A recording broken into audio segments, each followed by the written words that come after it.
Hello friends, good evening. Welcome back to my channel. आज मी बनवणार आहे मशरूम. हे बघा, मशरूम आणलेले आहेत. पावसाळा सुरू झाला आहे त्याच्यामुळे हे मार्केटमध्ये मला मिळाले, मी आणलेले आहेत.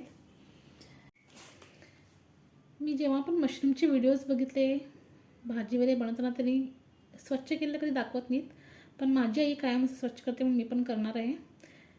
ते लोक करतात की नाही मला माहीत नाही, आम्ही तरी असं स्वच्छ करतो आहे.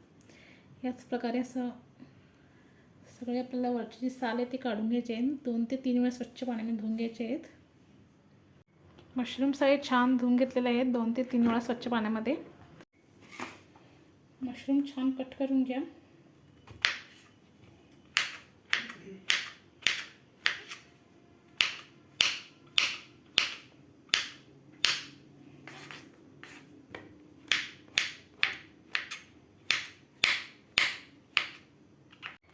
मशरूम सगळं चॉप करून घेतलेलं आहे. त्यानंतर मी आता एक ग्रीन चिली, कोथिंबीर, लसूण आणि आलं चिरून घेणार आहे. अगदी बारीक छान चिरून घ्या.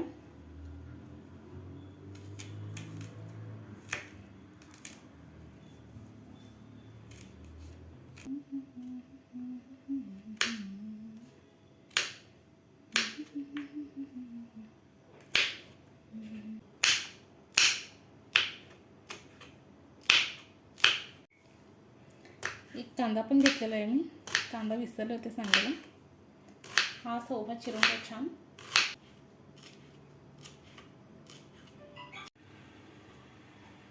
तव्यामध्ये मी थोडंसं तूप आणि तेल घातलेलं आहे.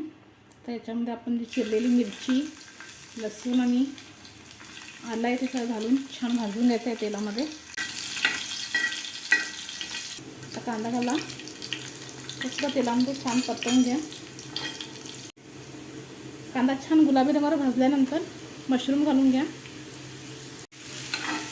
मशरूमसुद्धा तेलामध्ये छान भाजून घ्या.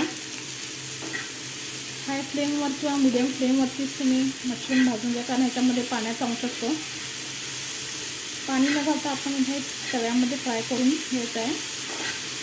मशरूम बटर मसाला लोणी घातलं तर छान लागतं, तर माझे नाही म्हणून मी आज तूप घातलेलं आहे.